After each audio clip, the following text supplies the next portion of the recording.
ঈদগাহ ময়দানক লৈ দুষ্ট চক্ৰৰ অসৎ কাৰ্য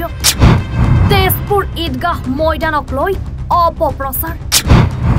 ঈদগাহ ময়দানখনত কেৱল মুছলমানৰহে অনুষ্ঠান পাতিব পাৰে অপপ্ৰচাৰক উভতি ধৰে ঈদগাহ ময়দান সমিতিয়ে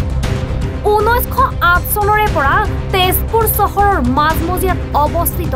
তেজপুৰ ঈদগাহ ময়দানখন ইছলাম ধৰ্মাৱলম্বী লোকসকলে ঈদৰ নামাজ আদায় কৰা স্থান হিচাপে ব্যৱহাৰ কৰি আহিছে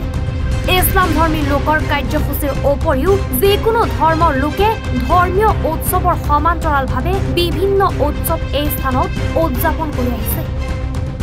ঈদগাহ ময়দানখন হিন্দু মুছলমানৰ সমন্বয়ৰ প্ৰতীক ঈদগাহ ময়দানখনে সকলো জাতি ধৰ্মৰ লোকক একতাৰ এনাজৰীৰে বান্ধি ৰাখিছে তাহানিৰে পৰা মধ্য তেজপুৰ বিহু সন্মিলনে অসমীয়াৰ বাপুতি শাসন ৰঙালী বিহুটি এই ঈদগাহ ময়দানখনতে প্ৰতি বছৰে 7 দিনীয়া কাৰ্যসূচীৰে উদযাপন কৰি আহিছে কিন্তু এটা দুষ্ট চক্ৰ নামি পৰিছে অপপ্ৰচাৰত ইয়াত বিহু পাতিবলৈ দিয়া নহব ঈদগাহ ময়দান কেৱল মুছলমানৰ অনুষ্ঠানৰ বাবেহে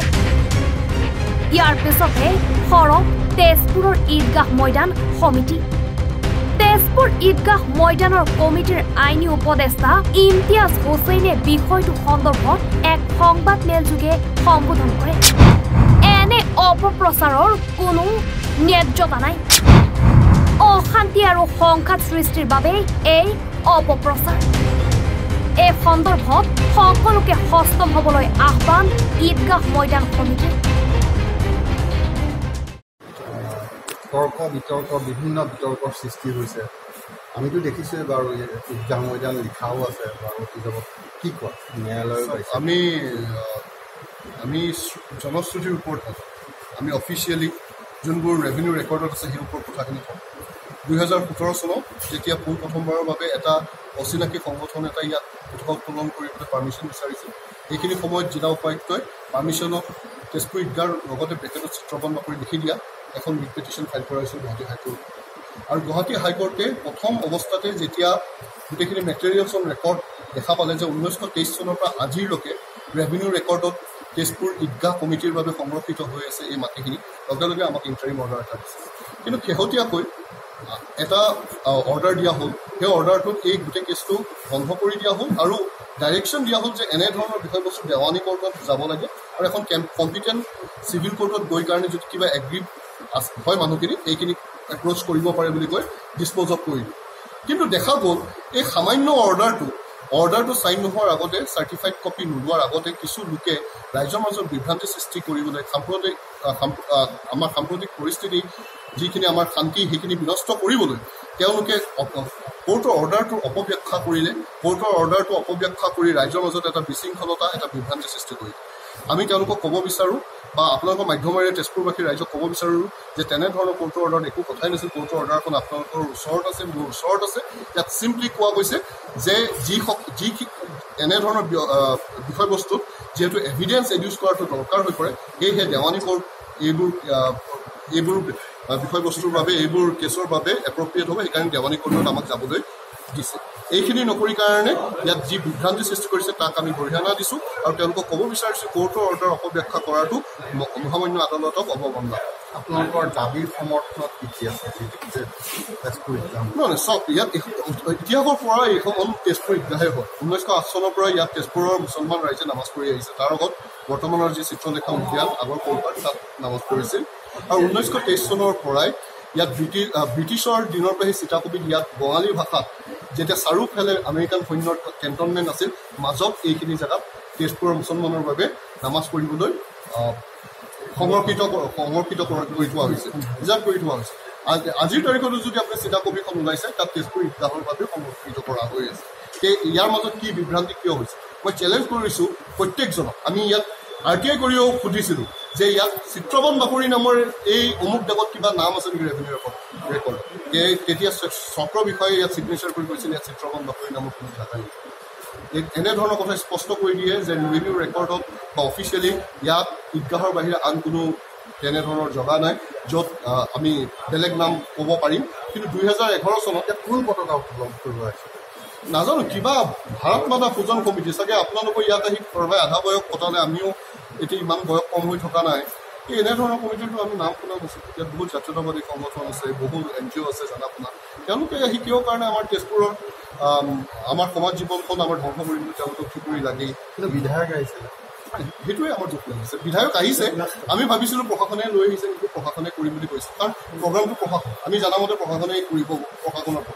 প্ৰশাসনৰ প্ৰগ্ৰামত দেখিলোঁ বিধায়ক আহিছে আহিব পাৰে কিন্তু আমাৰ দুখ লাগিছিল বিধায়কে কিয় অকল এটা পক্ষৰ লগত আমাৰ পক্ষৰ লগত কিয় নাই আৰু তেওঁ নিজকে বাৰম্বাৰ হিন্দু কিয় কৰিছে তেওঁতো AGPৰ পৰা জিকা এজন জাতীয়তাবাদী শিবিৰৰ মানুহ বুলি পাইছোঁ নে ৰাজনৈতিক কিবা তেওঁৰ এজেণ্ডা থাকিব নাজানো কাৰোবাক ইমপ্ৰেছ কৰিবলৈ বা টিকটৰ কথা কিবা থাকিব পাৰে তেনেকুৱা কিবা কথা থাকিব পাৰে কিন্তু আমি অলপ দুখ পাইছোঁ যে তেওঁ কিছুমান ইতিহাসক কিন্তু তেওঁ বিকৃত কৰি কাৰণে উপস্থাপন কৰি তেওঁ এটা কথা কৈছে 1967 চনত বিষ্ণুৰাভা দেৱ ইয়াৰ সভাপতি আছিল সেইটো কিন্তু সঁচা বিষ্ণুৰাভা দেৱ এজন সন্মানীয় ব্যক্তি তেওঁ ইলেকশ্যন জিকাৰ বাবে ইয়াত আমি উলহ-মালহেৰে ইয়াত সেই সময় তেজপুৰবাসী ৰাইজে বিহু উদযাপন কৰিছিল আৰু তেজপুৰ ঈদগাহ কমিটিক সেইখিনি সময় মধ্য বিহু সন্মিলনী কমিটিয়ে এখন পত্ৰৰ জৰিয়তে ইয়াত পাৰ্মিশ্যন বিচাৰিছিল যে আমি অডিয়েঞ্চ বহাবলৈ অলপ জেগা লাগিছিল যিহেতু আমাৰ জেগাখিনি শেষ হৈ যায়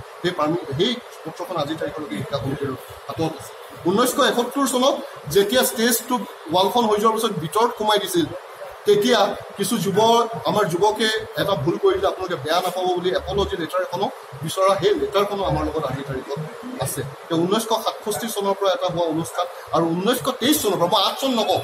1923 চনৰ পৰা ৰেভিনিউ ৰেকৰ্ডত থকা এটা অনুষ্ঠান এই গোটেইখিনি কথা আপোনালোকে ভাবি চাওক তেজপুৰ একাডেমী খেলপথাৰ বুলি কিছুমানে ক'ব বিচাৰে কিন্তু এইটো স্পষ্ট হৈ গ'ল যে তেজপুৰ একাডেমী খেলপথাৰ সিফালৰ খেলপথাৰখনে আৰু গুৱাহাটী উচ্চ ন্যায়ালয়ে ইতিমধ্যে অৰ্ডাৰ দিছে যে তেজপুৰ একাডেমী খেলপথাৰখন কোনোৱে পাৰ্কিঙৰ বাবে ব্যৱহাৰ কৰিব নোৱাৰে তেজপুৰ একাডেমী হৈছে 1923 চন আৰু 1923 চনৰ পৰা গভৰ্ণমেণ্ট ৰেকৰ্ডত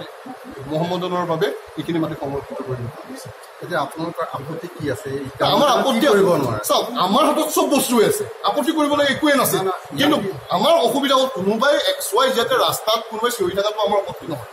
কিন্তু কিহৰ কাৰণে প্ৰশাসনে মাজে মাজে আমি আঘাত পোৱা কাম কিছুমান বায়াছলি কৰে নাজানো